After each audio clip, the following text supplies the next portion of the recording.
Hi, parents and members of Girl Scouts Heart of Central California. I hope that you and your friends and your family are all safe and healthy during this extraordinary time. I'm coming to you clearly from my home office here in Sacramento. I have my iPhone and doing this little video myself, so bear with me. I think most of you know that we have closed our offices in Sacramento, Stockton, and Modesto. Our staff has gone to a 32-hour work week.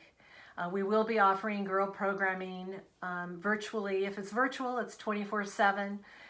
If it's live virtually, then we will be offering programming still on the weekends. So continue to look at our website for that.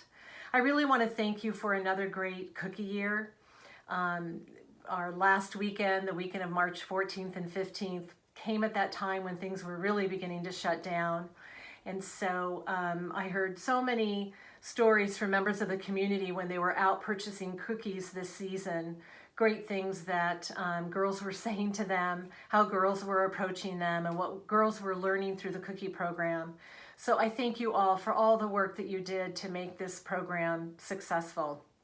I know it's not easy and I know it takes a lot.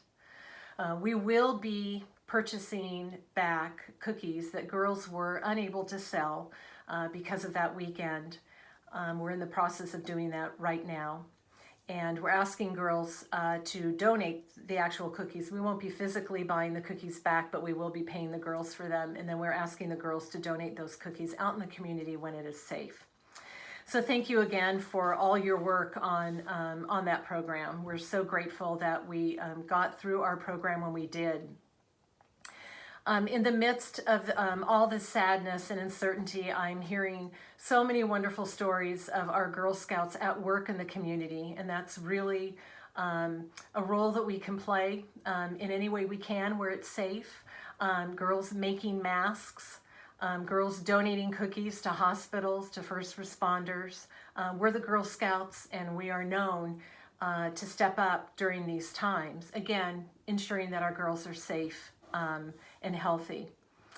Our team is busy at work creating virtual programming. There are two sites that you can go to access this programming. One is our national site, girlscouts.org. GSUSA, our parent organization, is organizing Girl Scouts at home. So there will be content there that you can use. In addition, if you go to our website, girlscoutshcc.org, there will be a banner for a virtual girl experience on our webpage. So I hope you take advantage of that. Now more than ever, girls need to be connecting in with their sister Girl Scouts. So I thank you for all the work that you are doing. I know that we all deal with this stress in many different ways. And one of the things that I'm doing to help me through this time is I'm reading my mother's journals. My mother kept diaries and journals throughout her life.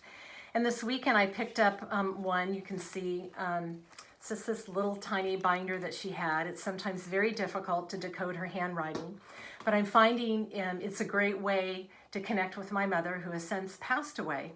But I opened it up this weekend to Wednesday, April 1st, 1964. I have two other sisters, and they were both Girl Scouts. And on that day, my mother attended an orientation meeting for Troop 289 for the cookie sale. And as I was reading this time period in this journal throughout, she's referencing the Girl Scout cookie program. And she's documenting the dollars that we brought in on a particular day. She talks about where we went and sold cookies, and it goes on and on. She's supporting other troop leaders and their cookie sales. And what I found was Girl Scouting was such an integrated part of my mother's life. There's not a separate section of it in her diaries. It's really just a part of who she was and what she was doing at that time in her life. And I realized that it's that way for so many of our members and our volunteers. Girl Scouting is just integrated into your lives, into my life. It's integrated into our society, and it will always be integrated into our society. And this was 56 years ago that I'm reading journal entries from, And I think of everything that's happened in the world in those 56 years, and Girl Scouts is still this incredibly strong program. And we know when Julia Gordon Low started our program in 1912, before World War I, before World War II, before the Great Depression, and yet Girl Scouts is still here, an integrated part of our world and our society. So we will get through this. We will need to adapt. We will need to pivot in some areas, but we're good at doing that, and we will stay strong. We want to support our members and their families and our girls during this time. If there's anything that we can do to support you, please let us know. And thank you again for all that you're doing. I will be back, and we will be back with more information as we go down the road here and understand better what we might do with our camping experiences and all these large group events for girls that we like to do and want to do for them. So in the meantime, stay safe and please stay healthy. And thank you for all you're doing to bring Girl Scouting to girls, even during this very difficult time. Thank you.